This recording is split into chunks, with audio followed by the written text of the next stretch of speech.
రాష్ట్ర వ్యాప్తంగా food safety task force అధికారులు పలు రెస్టారెంట్లలో, హోటళ్లపై, ప్రైవేట్ హాస్టళ్లపై వరుసగా దాడులు చేస్తున్న విషయం తెలిసిందే. తాజాగా సికింద్రాబాద్లో ఫేమస్ అయిన ఆల్ఫా హోటల్పై ఫుడ్ సేఫ్టీ టాస్క్ ఫోర్స్ అధికారులు దాడులు చేశారు. చాలా కాలంగా ఫ్రిడ్జ్లోనే నిల్వ ఉంచిన మటన్, మాంసాహార ముడి పదార్థాలను అధికారులు గుర్తించారు. ఇక Alpha brand ice cream bread ప్యాకెట్లపై కూడా డేట్ లేకుండా కస్టమర్లకు విక్రయిస్తున్నట్లుగా గుర్తించారు. ఇక నిబంధనలకు విరుద్ధంగానే వ్యవహరిస్తున్న నేపథ్యంలోనే ఆల్ఫా హోటల్ పైన కేసును నమోదు చేసిన అధికారులు.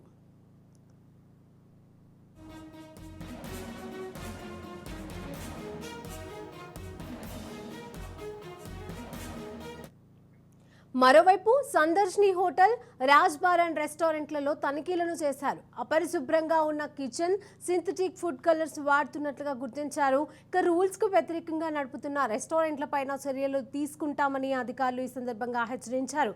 కాగా గతంలోనూ ఆల్ఫా హోటల్ పైన అధికారులు దాడులను నిర్వహించారు. అక్కడ దారుణ పరిస్థితులను చూసి హోటల్ను సీజ్ చేశారు. ఇటీవలే తిరిగి ఓపెన్ కాగా మరోసారి హోటల్ నిర్వాహకుల తీరు మారడం లేదని తెలుస్తోంది.